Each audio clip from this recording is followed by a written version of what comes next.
Kenny, this is the Yes, first. we've been collecting data here for this long-term monitoring effort since 2008. So we're going on, 9 years of data. Showing the other side, how these marshes are changing from plants that are flooding intolerant, those salt meadow species, to plants that are much more tolerant of tidal flooding, as an indicator that they're getting inundated more from sea level rise.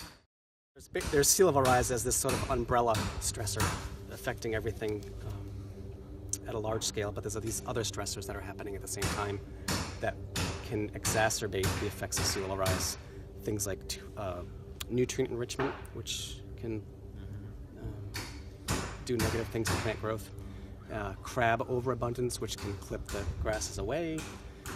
So there's a lot of these things that are happening synergistically to really set these marshes at a disadvantage. But the key is to do it over the long term, because other studies have shown it takes about 7 years or so on average to get past a lot of the natural variability in elevation change and to start seeing real trends.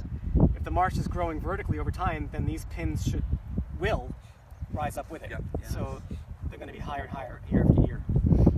If the marsh is sinking, they'll go in the exact opposite direction. 5 is 154. 6 is 153. 7 is 150. This year, the ultimate goal, and we just wrote a statewide monitoring plan last year. The goal is to have about 8 of these marshes set up all across the state of Rhode Island. Not just the sets, but the whole, everything. The whole Sentinel, right? To have the full suite. This very intensive long-term monitoring. How many sites do we have right now? Just 2. Well, there's different federal agencies. There's these 2 NER Sentinel sites that we have on Prudence. There's other marshes, like within the refuge system, that do pretty similar types of monitoring over the long term. They're just not called Sentinel sites. Okay. But there's a few of those in Rhode Island as well. So there are a few other long-term monitoring sites. How long sites. have those been in? They're relatively new as well. Okay. Our data here are the longest for sure.